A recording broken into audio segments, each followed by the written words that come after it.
So this is how to make free phone calls, basically, using the new technology that's being rolled out very rapidly without actually being evaluated by all of the telcos. Next slide. Okay, the agenda for the talk, which I came up with very rapidly at about 3 o'clock this morning, so I might not remember it too well, is an introduction where I will go over basically a little bit of background on voice over IP, which is probably unnecessary given the technical crowd we have here. We'll then do an overview of voice over IP technology, particularly focusing on the protocols and how they're implemented and why they're not as secure as they should be.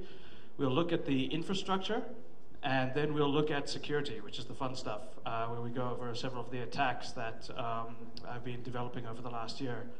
And if we can get internet access, then we actually have live demos. Ooh. We're going to hack Singapore for the Malaysians in the audience.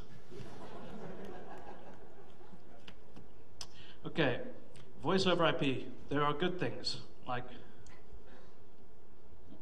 Oh, all right, I have to move. Okay. There's good things about voice over IP. It's cheap. We all get cheap phone calls. That's very good. It's been exploding very rapidly. I remember in 2002 when I first started working on VoIP with Ophir, I used to make fun of him, telling him that it would never catch on. And I guess I was wrong. But it's grown very, very rapidly over the last year, and it's going to probably continue to grow very, very rapidly, particularly because mobile phone operators charge so much fucking money. And internet telephony was going to do them pretty badly. One of the big problems is that all of these telcos, in a desperate bid to make money out of voice over IP, are marrying the PSTN, which is the Public Service Telephone Network, to the internet. And if you think about that for a minute, you'll realize what a bad idea it is. The internet is not trusted. If it were trusted, then we wouldn't have conferences like this.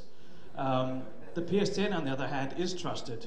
All of us have to rely on it to do just about anything, like order food or stuff late at night. So we need the PSTN, and they're breaking it, and it's going to be very, very easy to break, and I'll show you how to do that. So one of the major problems is that it's been around for such a short period of time that the best practices are very, very immature. No one really knows what good voice over IP security looks like. So they just go and they buy a bunch of boxes from a bunch of vendors, plug everything in, hack it together until it works, and then leave it there and hope that no one knows how to hack it. And that was the case up until 45 minutes from now. The really good news for us is instead of cheap phone calls, we now get free anonymous phone calls. Okay, that's one better. Okay, VoIP overview. So, all right, this agenda clearly departs from the previous agenda, but that's A-okay. So we're going to look at the infrastructure, what a voice over IP infrastructure looks like. We're going to look at the protocols that are used with the various elements of that infrastructure to communicate between each other. We're going to look particularly at the two main types of protocols, which are signaling and media protocols. I'll go into their difference. And then the integration protocols, which are used to marry the voice over IP network to the PSTN. So these are the bits of the infrastructure that are actually important. You have an actual telephone at one end, or a user agent. This is a mobile phone at some point in the future, I hope, or a soft phone, which is running on a PC, or it could be a hardware phone that supports the protocols directly. It can even be a router, which does conversions from analog telephone lines to voice protocols, and then sends everything over DSL. There's the internet technology, which is then like whatever, the internet, routers and DNS. Those are the major pieces of voice over IP technology that are used in terms of internet-specific technologies. And then the integration technologies are basically gateways. They're called gateways because they act as gateways between the PSTN, which is a walled garden, and the internet, which is a wild, unkempt garden. And of course, there's two types, the media and the signaling.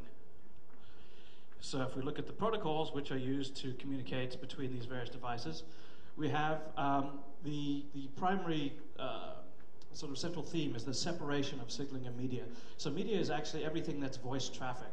all of the actual content, like in the future they expect to have video traffic, or they're actually talking about text over IP, which I don't really understand how that's different from what we have now, but they intend to have voice over IP, text over IP, and video over IP, and I believe they want text over IP because they think people are stupid and will stop using MSN for free and start paying for text messages over the internet. There are a couple of competing standards in terms of the signaling protocols. The two primary ones are H.323, which is very old, and SIP, which is not very old, but it's very big and cumbersome, though not quite as big and cumbersome as H.323. SIP tends to be what's used in the new rollouts, whereas H.323 tends to be legacy software. In theory, there's supposed to be a parity between the amount of H.323 devices and SIP devices out there. In the work that I've done, I have yet to encounter an H.323 device. So I'm not sure how widespread it actually is anymore, given the rapid explosive growth of SIP-based devices over the last year or so. The other big competition is between the H.323 related Megaco, which is used for media integration between media gateways, the PSTN, and the internet, and MGCP, which is just a legacy piece of shit. But it's been around for long enough that it's really entrenched itself in deeply. There's also a bunch of proprietary stuff out there, such as Skype, which a lot of you probably use. I don't know much about it, no one really does, but they've now been bought by eBay, so there's that. As I said, SIP is basically used for all the new stuff, so if you're going to learn about voice over IP, learn about SIP. Okay, signaling protocols. As I mentioned, there's H.323. It's a very, very old standard. It was like, I have a CD-ROM that came with my Slackware 7.0 or something like that, and it includes a bunch of documentation, and one of them is how to get voice over IP working with Linux, and it only talks about H.323. So H.323 has been around for a long time. It's based on ASN1. For anyone who knows anything about security, the words ASN1 mean pain, convoluted, complex, and basically broken. It's most likely vulnerable. Right? Anyone who remembers from a couple years ago all of the ASN1 bugs that were coming out, they should realize that no one's actually looked at any of the H.323 implementations with those. So, broken. If you want to develop attack tools, don't. H.323 only has the open H.323 library, which is very, very painful to use. I spent 2 days working on it and then decided that I didn't want to know anything at all about H.323. It was just too painful. It's not good for attack tool development. You have a very, very high-level API that makes no sense. Okay. This, on the other hand, is cool. SIP. SIP is the Session Initiation Protocol. It's used to negotiate and set up sessions between calling parties or calling agents. It's defined in RFC 3261. There's a previous RFC, which I don't remember, but that's been obsoleted.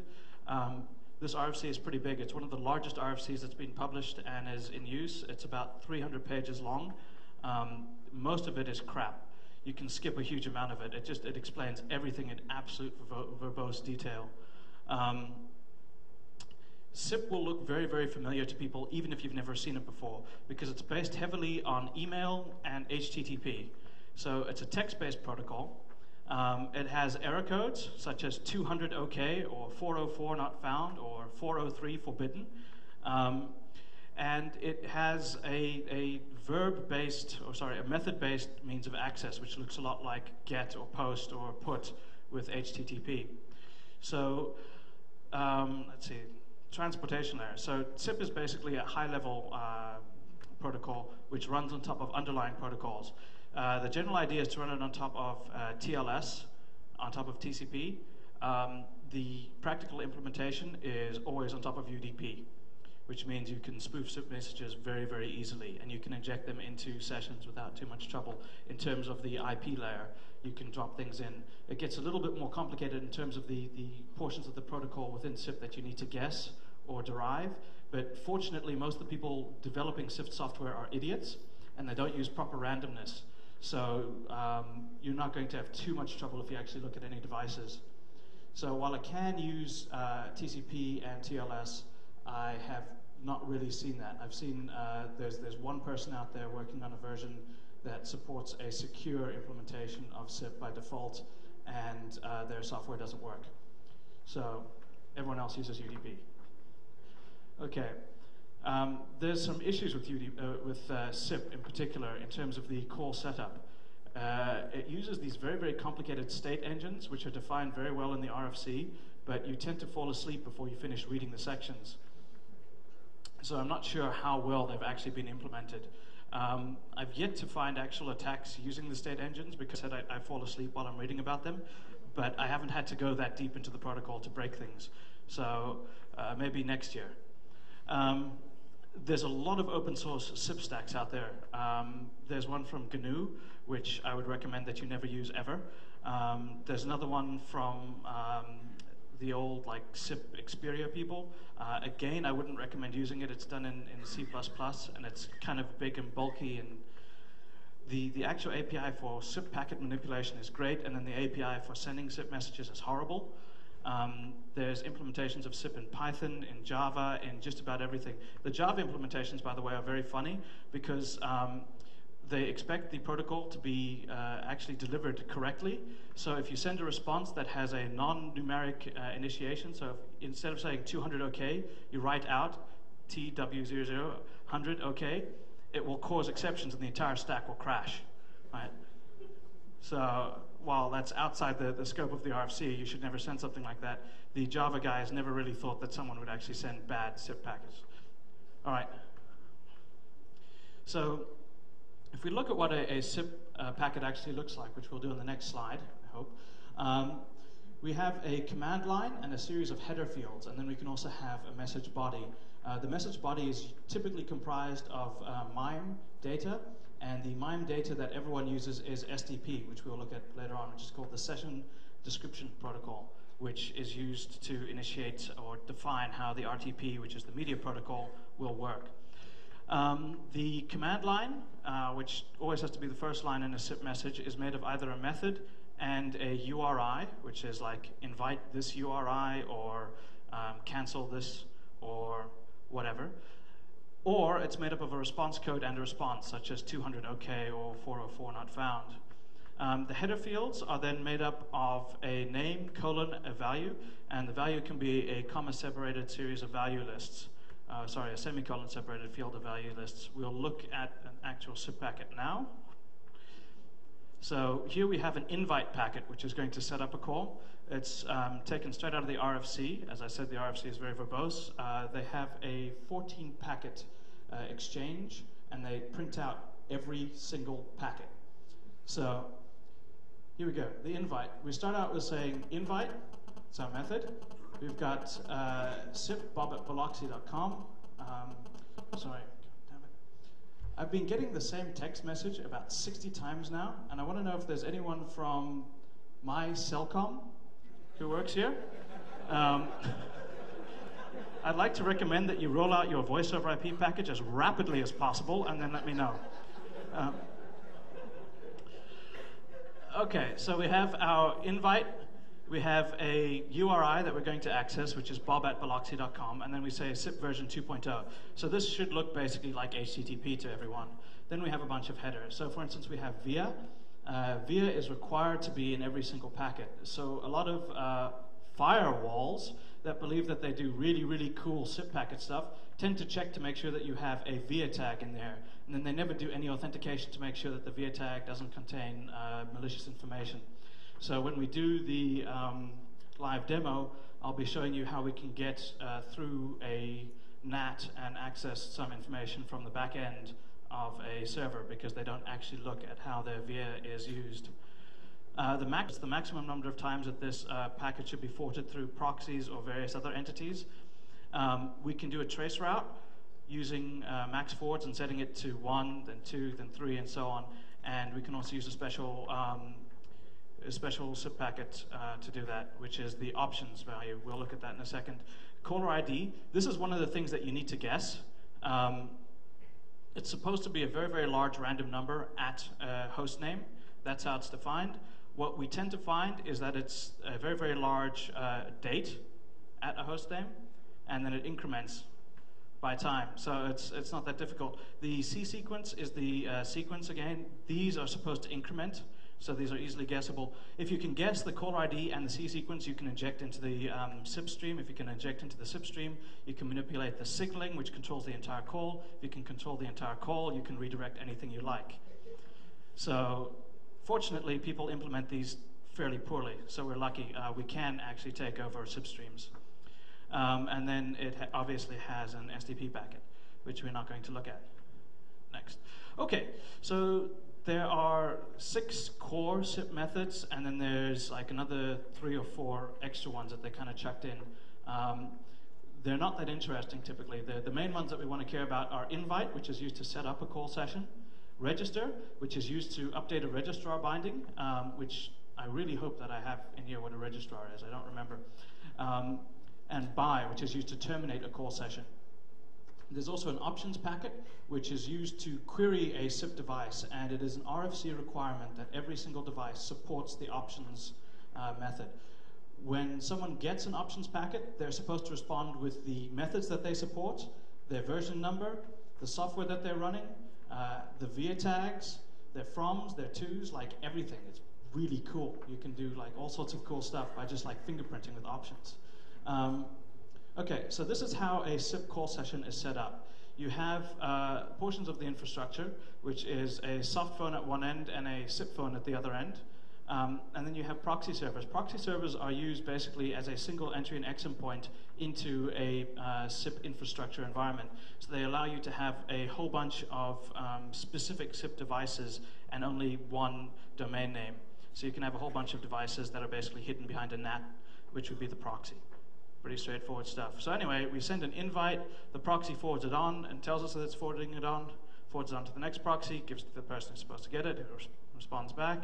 We get the ringing response, then they actually answer the phone, we get the 200 OK, we acknowledge that we've got the 200 OK, we do our like little media thing, and then we send a buy, and then we send a 200 OK, we received your buy. That's that. Pretty straightforward stuff. The state engines to handle various timeouts and that get complicated, but essentially it's very, very straightforward. By the way, this is called the SIP trapezoid.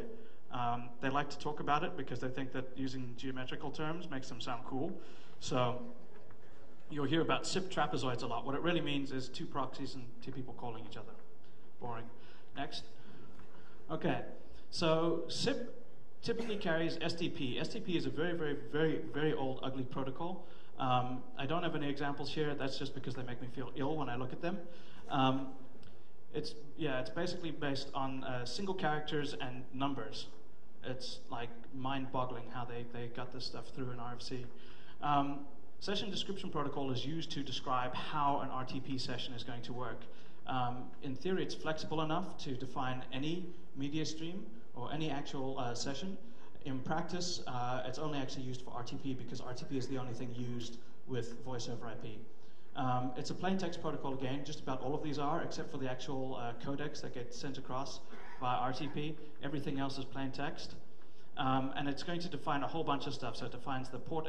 It can do a whole bunch of stuff. And if you are going to be injecting a SIP packet into a SIP stream to redirect, for instance, the RTP traffic, you're going to have to include a new SDP session.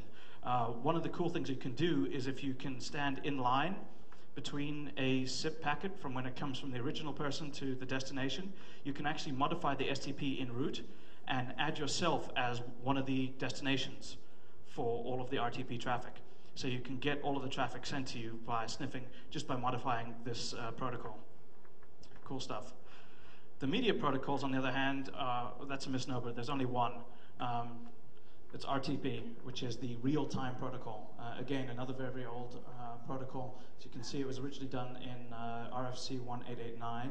That's now been obsoleted. It's 3550 is the current one.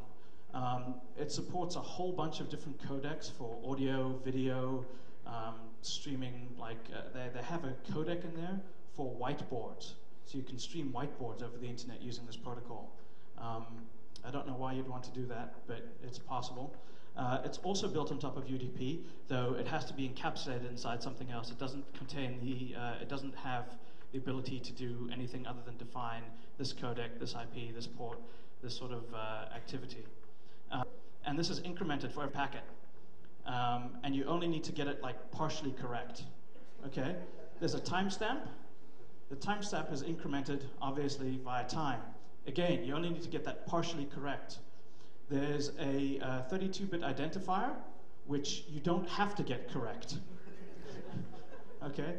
You do all of that, and you can inject into an RTP stream, which means that you can brute force the key space very, very rapidly, particularly if you can timestamp the remote box. And anyone who knows anything about how to send TCP knows about how to use IPIDs or whatever to timestamp a remote box. So fingerprinting or injecting is very, very trivial with RTP. Okay, so now we know how to send data and set up data connections over IP, but how do we actually get them into the PSTN, which is where we want to have fun? This is where the integration protocols come in. And once again, there's two types. There's signaling and media protocols. So the PSTN, as it stands right now, use SS7 for signaling, which is out-of-band traffic rather than in-band traffic, such as it used to be. There's a protocol suite called SIGTRAN, which provides SS7 over IP, and these are just plugged into signaling gateways, which are then plugged directly into the internet.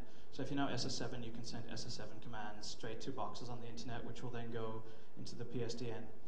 Unfortunately, I don't know SS7, so it's going to be another year before I can give you the how to take over the entire PSTN talk. There's another protocol coming out which is supposed to replace TCP, which is being pushed very heavily. Unfortunately, the performance kind of sucks, and it's not really out there, but it's the Stream Control Transmission Protocol. It's sort of an emerging signaling protocol. It allows for like multiplexing over a single stream and like all sorts of other super cool stuff. There's a Linux kernel version implementation that's available. It's a separate patch. I've been informed that it's available by default. I haven't checked, but I do know someone who scanned the entire internet to find listening SCTP ports, and he found one. So the entire internet has got one box listening for this protocol. On the other hand, when I was doing media protocol scanning, we scanned one country and we found 37 boxes. So I think between the two, I'd rather focus on taking over media stuff. So if we look at the next slide, we'll get some information on the media protocols. As I mentioned, there's this H323-based Megaco, which is actually H248 is its designation number. Again, it's an ASN1 protocol. It's also crap. As I said, it's ASN1. There's not much else to say about it. They're trying to push it as a replacement for MGCP because MGCP is just god-awful ugly. Unfortunately, there's a lot of legacy, or sorry, fortunately in our case, there's a lot of legacy devices out there that already support MGCP. So we're going to have a very, very easy times in terms of exploiting MGCP-based media gateways because there's a hell of a lot of them out there, and now that everyone has pushed MGCP out to such a legacy level, it has to be supported by all the new software that comes out because they have to integrate with all the legacy software, which means MGCP is basically getting perpetuated. This is nice. They updated the RFC, but they didn't really update the protocol very much. There's 3435. It's a very easy to remember protocol number, RFC number. It's a very, very difficult to remember protocol. When we look at some of the live demo stuff I've got, I probably won't be able to remember what it is that we're looking at. They use things like capital Z versus lowercase z as different designators for something. I think it's the name of the host. It's absolutely horrible. A lot of the commercial stuff coming out now supports both protocols, both Megaco and MGCP. However, a lot of the engineers out there don't know how to use Megaco, and so they just go with what they're comfortable with, which means that, once again, MGCP gets perpetuated. And as I mentioned before, there's only one way of actually sending data over the internet that encodes audio, and that's RTP. So RTP and SDP actually get used along with MGCP to set up a media session between the PSTN and the internet. Okay, VoIP infrastructure. What are the actual bits that we need to worry about when we look at a SIP environment? Well, there are the SIP entities. There's a user agent, or UA, as they typically say. The user agent is anything that's at one end of the SIP stream, one end of the SIP session. So it's a soft phone or a hardware phone, or in our case, a program which can generate SIP messages and inject them into a stream or send them out over the internet and do something with them. You then have a proxy, which, as I said, provides a single entry and exit point for a voice over IP environment. The idea is that you only need to know the address of the proxy, and then the proxy can talk to everything else and figure out which user agent you're trying to access. For some reason, these proxies get treated as firewalls quite a lot, even though they're not. So a lot of proxies are now being marketed under the term Session Border Controller, or an SBC. An SBC is basically a proxy by any other name. It's a NAT device that supports SIP. We had an in-depth look at one of the leading ones that got purchased very, very recently, and it was horrible. It was based on Red Hat 6.2 Zoot, and it was running kernel 2.2.13, I believe. So we were able to use ICMP to overwrite portions of the kernel stack and DOS the box. That's bad. Particularly if it's your firewall. So the way that people can find particular user agents is based on registrars. Registrars and proxies are basically work together. There's also redirect servers, which get used in very, very high use environments by telcos. They do nothing but redirect from one proxy to another. They're dull. Registrars are interesting. Registrars are basically the DNS service, right? They store a mapping between an IP address for a user agent and the SIP URI. So when we saw earlier Bob at Biloxi, what happens is the proxy will get a hold of this, will forward this to the registrar and say, where the hell is Bob at Biloxi? And the registrar will go, Bob at Biloxi is 192.168. blah, blah, blah. And then the proxy will be able to forward it on. So the idea is that the registrars are dumb. They don't actually know where anything is, they get told, which means that the responsibility is on the user agent for informing the registrar of their location at any point in time. The way that this happens is the user agent will have a timeout that they will send to the registrar saying, when we get to 90 seconds from now, drop this binding and I will send you a new one. There's tricks that you can play if you can access registrars to force them to drop all of the previous bindings and update with new bindings. Just by sending context information that says all of the other bindings that you have right now, set them to a timeout of 0, and then set this to a timeout of 3 years, and it will do it for you. Typically, these are very, very sensitive devices, and as such, there should be authentication. So there's the capability for authentication built in within SIP. However, most phones don't have that capability built in. So while the registrars will support authentication, the user agents typically don't, because no one knows how to put a username and password into like one of these things, particularly if it's a phone on a desk. I mean, like, what's your username? 1234? Doesn't make any sense. Right, so we've got like the core SIP entities, which are the user agent, the proxy, and the registrar. We then have the gateways. I've mentioned the gateway several times. This is because the gateways are the fun bits. Like, breaking all that other stuff is cool, but you only get to muck about with internet stuff. Breaking this stuff is super cool because you get to muck around with the telephone network without any security, and as a result, they're wide open to attack. Let's see. So yeah, the media gateway, RTP to PSTN analog voice traffic, and signaling is SIGTRAN to SS7. Moving swiftly onwards, the fun stuff. All right. I don't have an agenda, and I don't know what order these slides go in, so I'll just kind of talk and we'll see if it matches up. There's basically two things I want to talk about before we get into voice over IP security. And the first thing I want to talk about is the nature of vulnerabilities. Okay, there's basically two types of problem out there as far as I'm concerned. There's a generic software problem that you're going to find, and this will be in any sort of software. It could be buffer overflows, format strings, integer overflows, race conditions, all the other stuff that frequently gets so much bill and play during a security conference. These are great bugs. You can take over a piece of software. You can run your own software instead. You can take over the operating system or the host, and you could do what you like.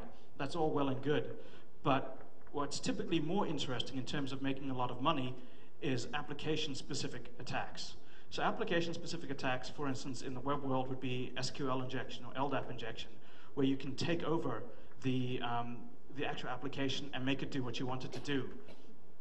This means that you don't need to worry about writing your own version of the software. So for instance, if I want to steal someone's database, I could break into their web server, get through their DMZ environment, get into their backend, hack their Oracle box, and then try and pull all the data back. Or I could just do an SQL injection through their web app front end and pull all the data down using my web browser, right? It's similar with voice over IP. We can find bugs in various different bits of software, and we can crash them or break them or take ownership of them. But that's not particularly interesting unless you want to have control over a piece of software within a telco, which, to be fair, is fairly interesting. However, in terms of what we're going to be looking at, it's telephony attacks. It's how we can leverage the actual protocols and the actual application to do what we want to do, which is make free phone calls, impersonate other people, mischarge or misbill. Like one of the things that we found out how to do was in Florida, they've got something which allows you to pay your gas bill by telephone based on your caller ID. And because we could spoof caller ID, we could have other people pay our gas bills for us. Unfortunately, we don't know anyone who lives in Florida.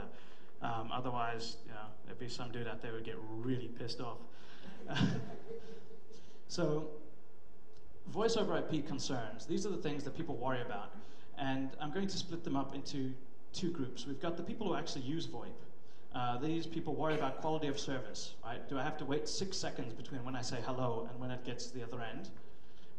Is it going to terminate prematurely? Am I going to get drops or static, or like what's the sound quality going to be like? Is it going to have privacy, right? So can someone else listen into what I'm talking about? The quick answer is yes. The long answer is yes. Then they worry about authentication, right? Can I prove that the person calling me is who they say they are? There are protocols out there that allow you to do that. No one's implemented them, so there is no authentication. And the reason that none of these things get really, really focused on is because the people who actually provide voice over IP don't give a shit, right? They're worried about getting paid. That's their number one concern. Voice over IP security for them means, is someone going to be committing fraud? Am I going to be losing money by providing this service, right? So what they want to do is they want to ensure that their billing is secure. Once their billing is secure, maybe they worry about quality of service because that enables them to retain customers. And then, at the very end, if they've got any time or money left, they might care about privacy or authentication. But typically, they don't give a shit. They want to get paid. Right. So, specific attacks, at which point I'm expecting these guys to have internet access available for me with a cable. Do we have that?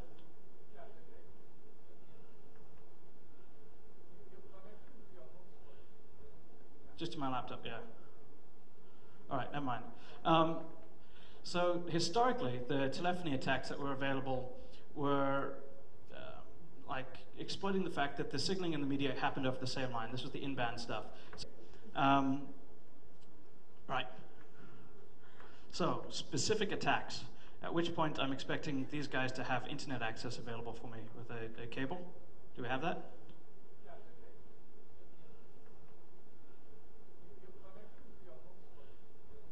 Just to my laptop, yeah. All right, never mind. So historically, the telephony attacks that were available were like exploiting the fact that the signaling in the media happened over the same line. This was the in-band stuff. So this was all of the and Steve Jobs and like Wozniak and all those other cool people used to do a whole bunch of blue boxing because the telcos were stupid. Later on, the telcos got smart and they said, wait a minute, maybe we shouldn't allow end users to have access to our signaling equipment.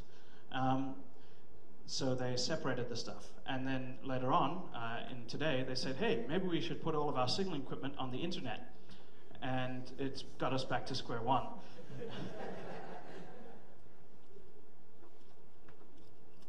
So what are the things that we can do against voice over IP? Well, back in the day with Phreaking, we used to be able to get free phone calls. Now we can do a lot more than just free phone calls or call monitoring. We can also do session hijacking. So we can actually take over someone's complete RTP session and start injecting our own traffic, right? This is cool. We can wait for someone to authenticate. We can then wait for them to get through any of the front-level questions at help desk, such as what's your date of birth or your social security number, and then we can inject it and say, yeah, but what's my password? All right?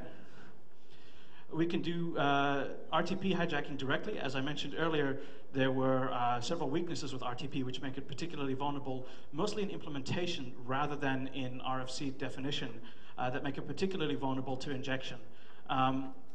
We can also do hijacking by modifying SDP packets or sending new SDP packets, which will say to the user agents, please contact this host as well with all of your RTP streams because he wants to know what you're talking about.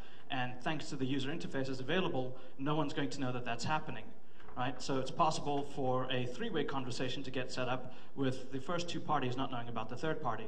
It's also possible to do this once a session has been established by sending a new invite saying, hey, add this guy to the call.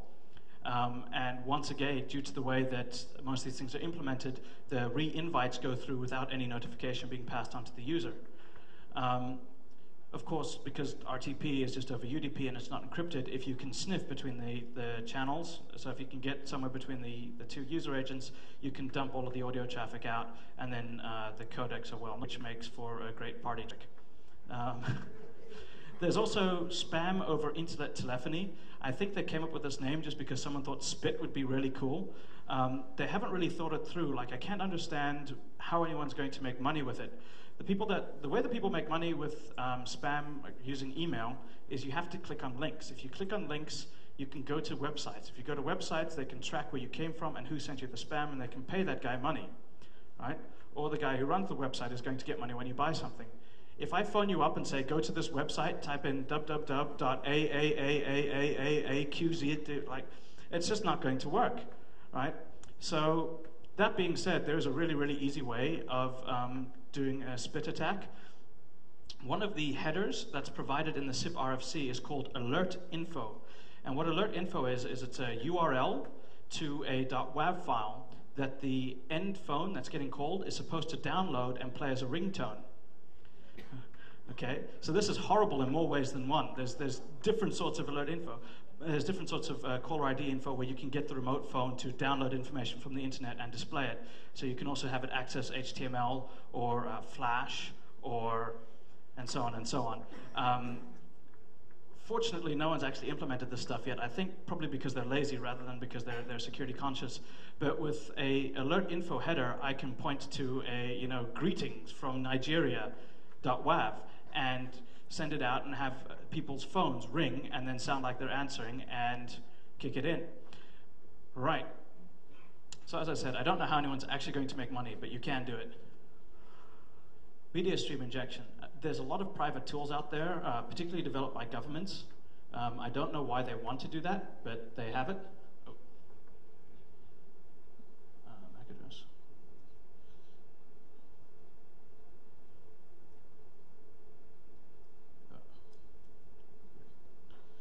All right, so you can do monitoring, you can do injection, you can do hijacking, you can do full-on takeovers, you can do all the cool stuff that we used to have to do on IRC, you can now do to people's telephone lines. So I can't wait until someone comes out with a DDoS tool to take over phone channels. That'll be cool. RTP stream sniffing, as I said, it's dead easy. It's over UDP. I think the first tool to come out and do this was called Vomit, and it was 2 or 3 years ago, and there was a huge outcry, like, oh my God, people can sniff. And obviously nothing was ever done about that. SIP redirection is a bit more interesting. It's a little bit more complicated than just straight sniffing. What you do with a SIP redirection is you inform one of the parties of the phone call that their proxy has now changed, and they're going to need to now start sending all of their traffic through you first. And once again, thanks to the brilliant implementations out there, no one gets notified of this. It just happens. So the software is very, very accommodating to people like us. And as I said before, you can also do third-party injection, where you can add yourself as a new caller into the existing call session. There's denial of service attacks as well, but unless you really don't want someone to talk to their Auntie May, I don't know why you'd bother. Okay, so that's attacks against end users. So these are the things that end users need to worry about, which is having all of their call conversations monitored, not being able to know who's calling them, having things injected into their call streams, having their call streams getting taken over, all of the sort of voice traffic stuff that they need to worry about. What what service providers need to worry about is the fact that we can use voice over IP to misbill. We can actually commit a huge amount of toll fraud using voice over IP, and I'm going to show you guys how to do that. So you can mischarge calls. So if you can spoof calling as someone else, you can have all of the billing charged to them. And how do you spoof calling as someone else? Well, it's very simple. You change the from URI to the person that you want to have billed, right? Because the way that the SIP protocol is set up, the from header field contains a URI that's supposed to be displayed, saying, a very, very nice format of their Bob app Biloxi. Whereas the contacts header field is what is actually supposed to be contacted, right? Who you're supposed to actually talk to. So what we found when we did some work with telcos was that they were doing all of their billing and all of their authentication based on the from, and all of their software was operating based on the contacts. So we just set the from to one guy's telephone number, and then we did whatever we wanted. And we were able to spoof calls, we were able to hijack the other guy's phone number, we were able to do all sorts of stuff because everyone was worried about this from thing being correct, and no one actually bothered to check that the from and the contacts were identical. I'm afraid I don't have a slide for that, so it gets a little bit confusing just talking about it.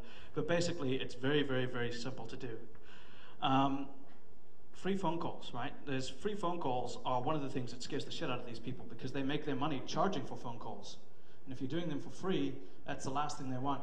So the free phone calls we can do in a couple of different ways. We're going to look at MGCP attacks, which is how we can connect directly to a media gateway and tell it to open a trunk, connect to a number, and then give us a line. And you can also do SIP attacks, where you can impersonate someone else and do the same thing. We can hijack equipment, right? These boxes that these people are buying are horrible. They're really, really bad. As I said, we found a Linux 2.2.13 box, and we could crash that with ICMP packets because they had firewalling set up that said, well, we better allow ICMP through, that might be important. And then the kernel was like, holy shit, this ICMP doesn't make sense. Abort. And that was the end of their firewall. So SIP spoofing is pretty straightforward stuff. As I said, you're in charge of sending all of your SIP packets, so you can do what you like. SIP spoofing basically involves mucking about with nothing to make sure that these two are identical in any way. Even these firewalls that we were looking at, the session border controllers didn't do any comparison. They made sure that we had a VIA in there, but they didn't bother to make sure that our SIP packet was actually sane in any way. A lot of poorly developed software out there, no one knows about this for some reason, even though it's in the RFC. So SIP spoofing, dead easy. I'll show you how to do it in a couple of seconds. Next one. Hey, a couple of seconds is up. Okay. By the way, I just got another thing from my Cellcom, and you guys are dead.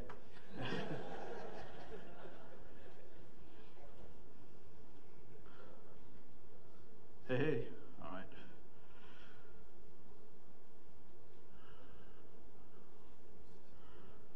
Okay. I'm going to use IPython for everything because IPython rocks.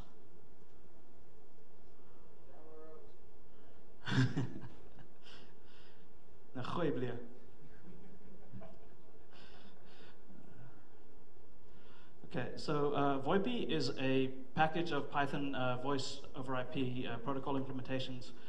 So this tells me that from the VoIP module, import everything. I'm then going to try to see if I can remember the rest of the commands. Okay, message equals helper dots.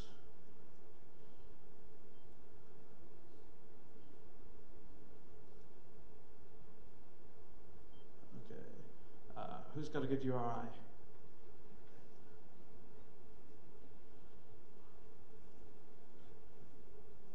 Hopefully that's enough. Oh.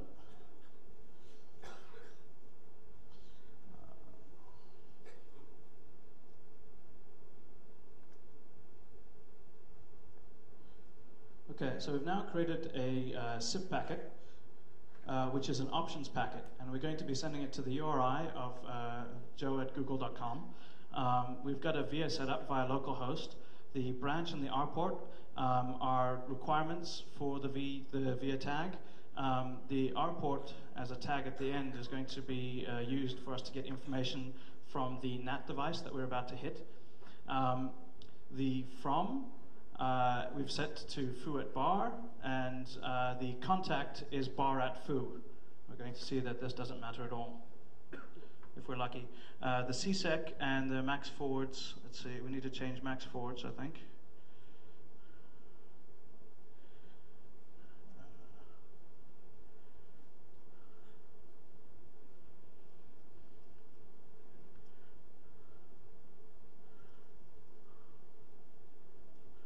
All right, so we change max forwards to 1, so we get a response back when the other guy says that it's timed out. We now need to create a socket, so import socket. I did all of this just because I wanted to burn time, actually.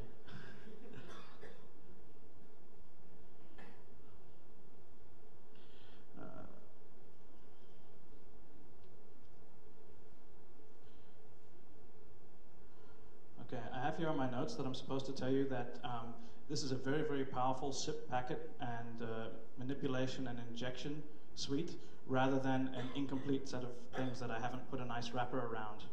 Okay? So view this more as a power interface than a lack of user interface. So our target is going to be proxy01 .zipphone.com, and we'll send it to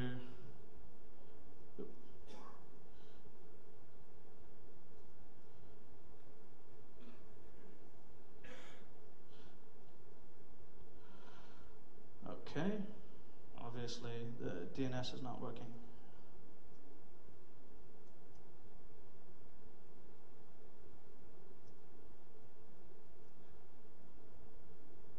The DNS is not working very badly. All right. So, man walks into a bar. Ouch. DHCP? All right.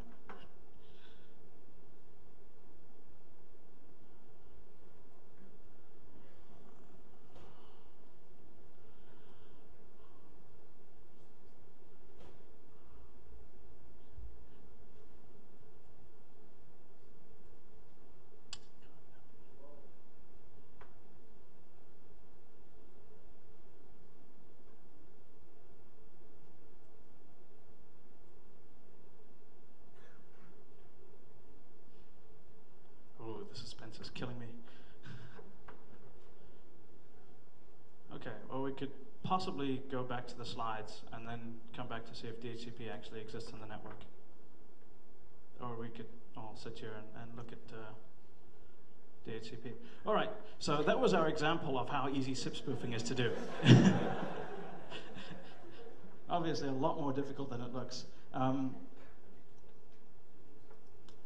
Okay.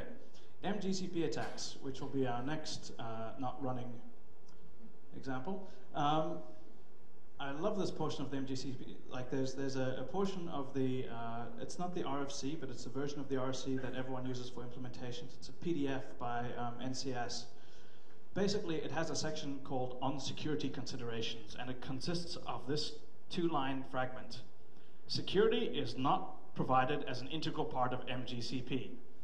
Instead, MGCP assumes the existence of a lower layer providing actual security. Okay, what this means in practice is there's no security at all on MGCP. What it means in theory is everyone is supposed to deploy IPsec, get a full PKI environment, and then deploy MGCP devices on top of that. And as you can imagine, I think that's happened exactly once since MGCP has been rolled out. Things that we can do against MGCP. MGCP is a very, very ugly protocol.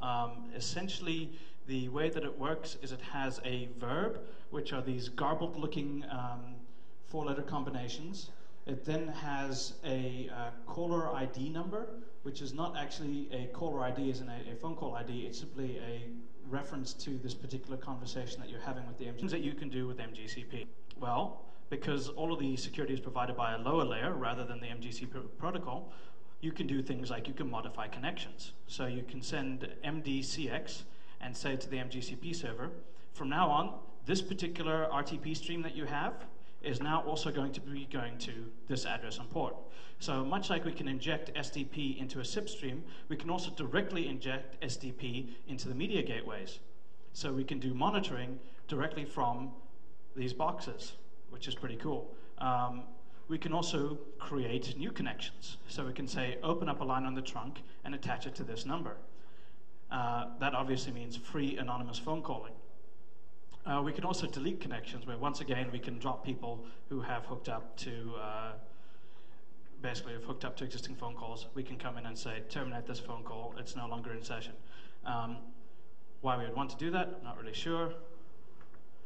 Okay, let's see if we've got any luck. Do we have DHCP working?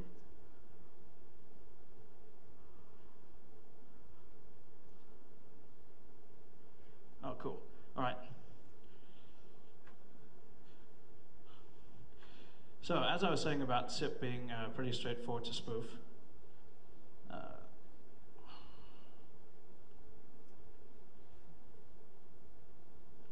So we get the message back from the box that we sent it to earlier. If we print it out, we say, oh no, apparently we sent it with a max forwards of only 1, so our request is timed out. And they've sent back to us the port internally that it used and the IP address that it used. It's filled in the rest of the VIA for us. So we know what the back-end port is because it tells us that it's behind a NAT, right? So we actually get to find out what the port is that it used on the internal interface of the NAT address, right, which was 5516. Yay.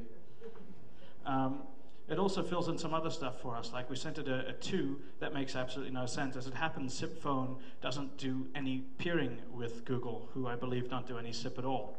So even though it shouldn't have actually looked at this, it should have discarded it by going, whoa, I'm supposed to check this. It's instead responded and given us some information. So we could, for instance, flood them and find out, that's cool. We know it's behind a NAT device. Or we know that's providing NAT functionality as well. And we can now do fingerprinting of their environment simply by sending anonymous UDP packets. You can clap now. It's pretty cool. Sorry. All right. Come on. MGCP ping. God damn it. There we go. That's proper. So MGCP ping sends out a bunch of MGCP packets to various different servers. I'm keeping the IP addresses private, but you might be able to guess where you want to scan if you're looking for them. As you can see, there are a number of boxes that tell us that we've sent a packet that it doesn't understand. That's okay. We can brute force for a little while, and it will understand what we're talking about. When we send the packet, as I was mentioning with MGCP, what we're supposed to do is we're supposed to send a verb, an ID number, and then the name of the gateway that we're trying to talk to. If the name of the gateway is wrong, the gateway is not supposed to respond. Oh, cool. Ooh. Right. As we can see over here, Singapore has very politely informed us that we had the wrong gateway name, and it's given us the correct one for the next time that we talk to it. It's also told us that it has access to 4 trunks.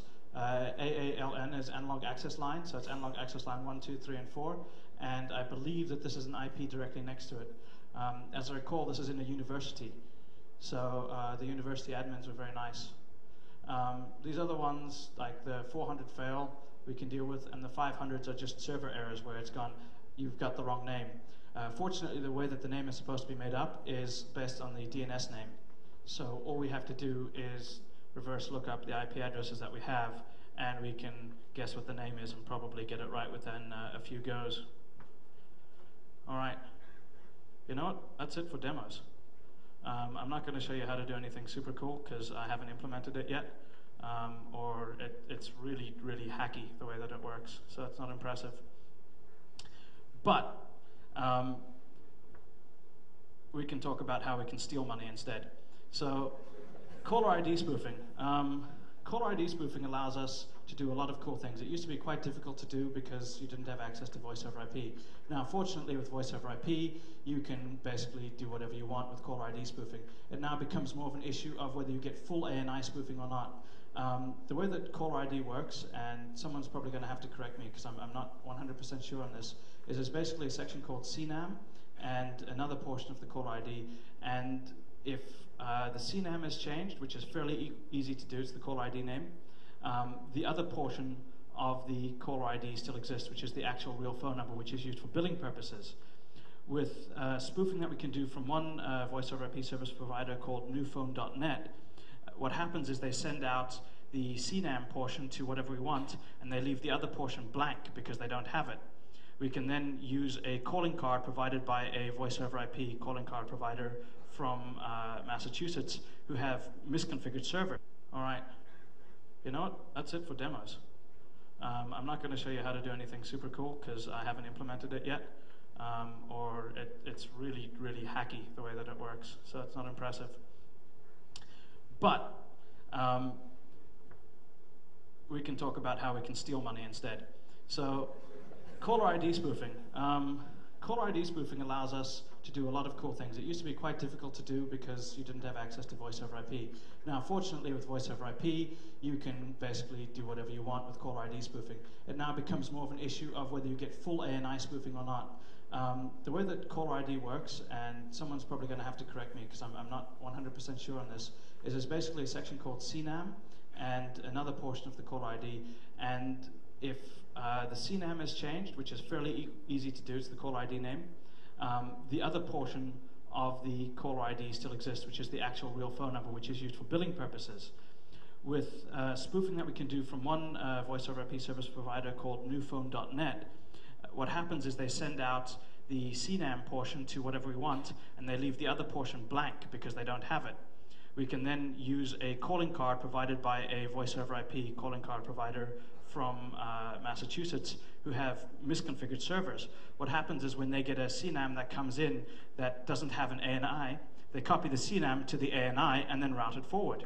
So we can use a combination of two separate voice over IP providers to gain complete control and access to ANI, which means that we can do things like we can bill phone calls to people we don't like. We can also do voicemail and credit card authorization hacks if we can come up with this stuff. If we can do voicemail hacks, we can break into people's voicemails. We can record yes, yes, yes, yes, yes, yes, yes, yes, yes. We can call 1-800-REVERSE and say, I would like to connect to this, and then it says, do you accept their charges? Answers the phone, yes, yes, yes, yes, yes. Bing, we're in, and we can start forwarding calls and make lots of money. This used to be quite popular with voicemail having no password set to it. Now the voicemails that we can break into via like caller ID authentication, such as all mobile voicemails, are wide open as well.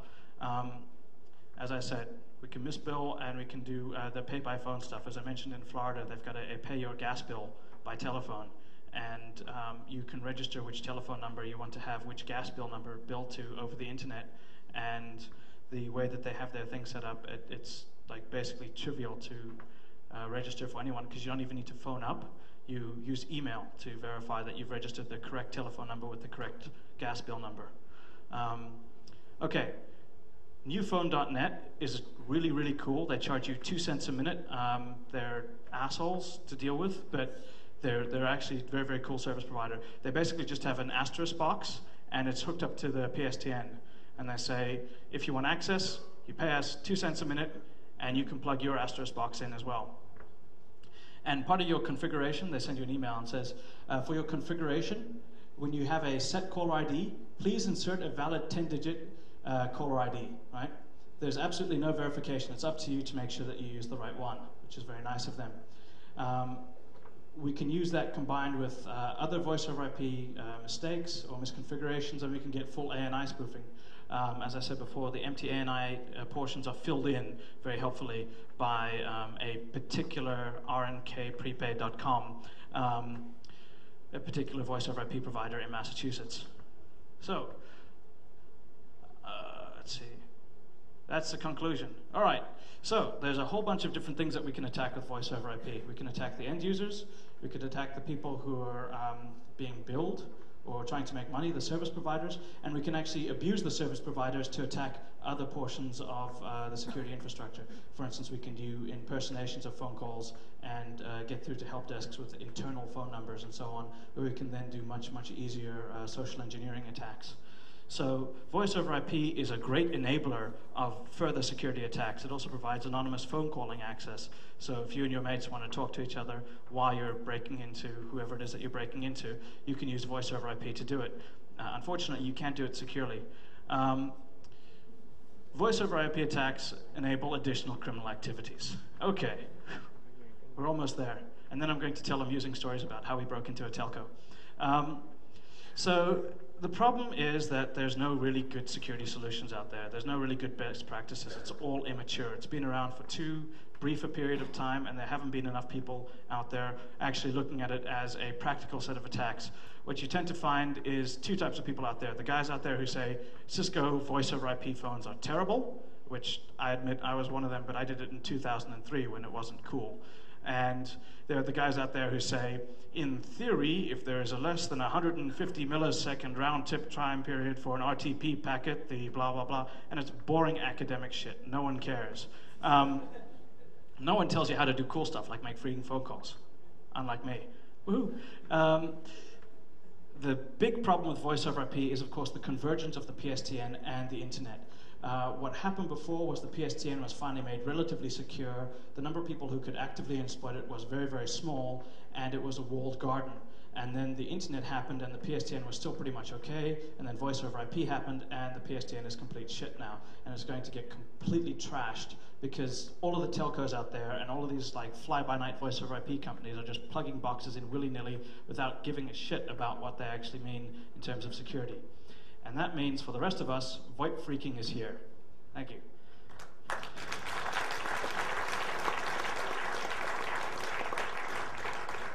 Okay. Are there any questions? Are there any answers? Are there any jokes? Can we actually hijack it like a phone call? Oh yeah. Do we have to hijack the TCP connection as well?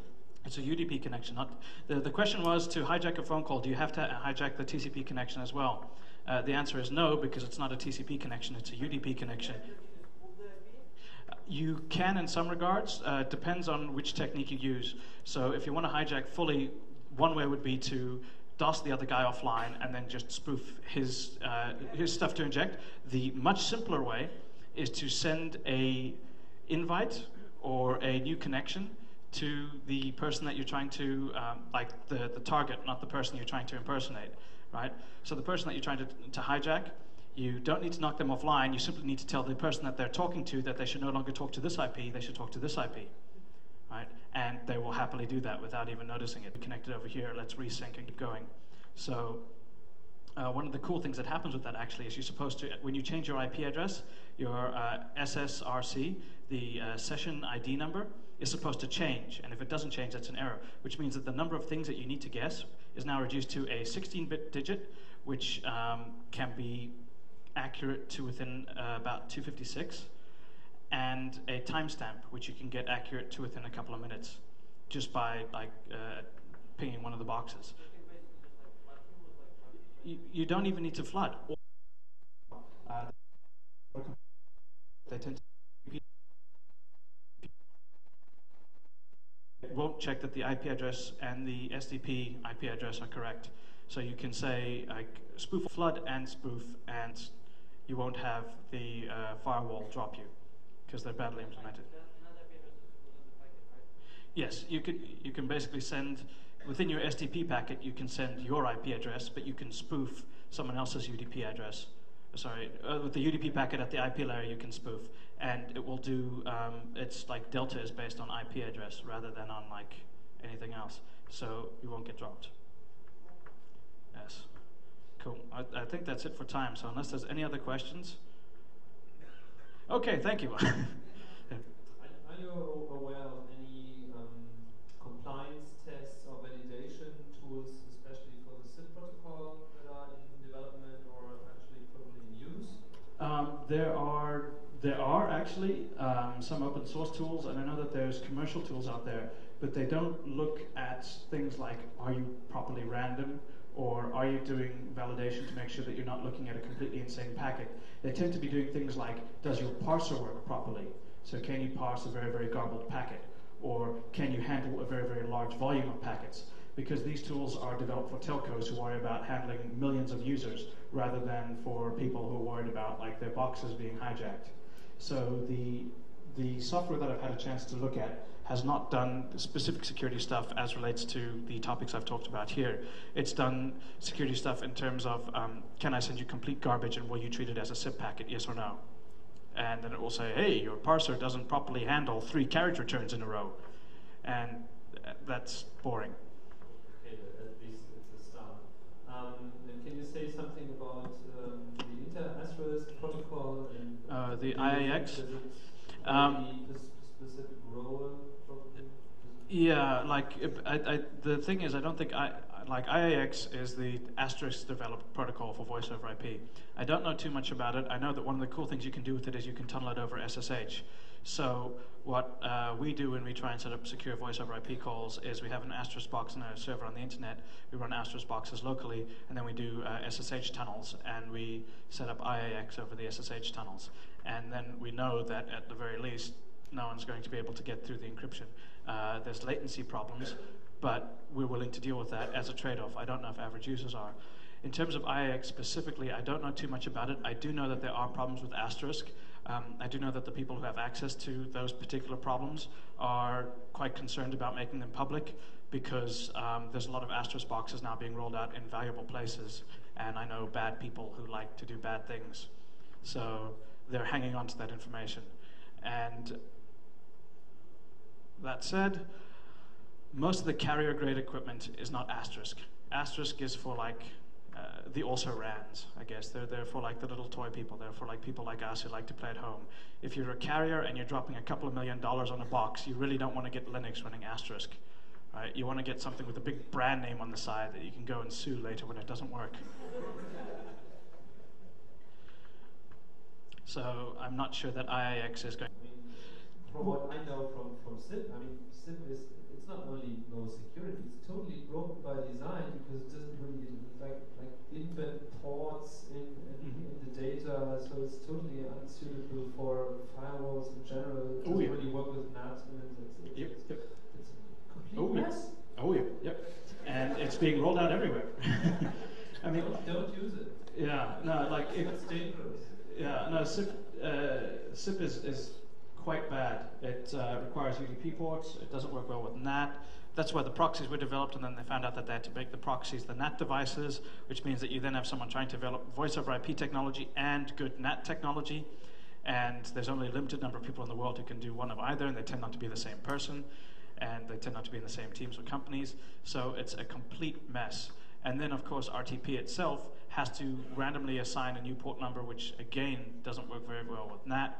So if you've got several people going through, you end up doing like all sorts of very, very ugly things.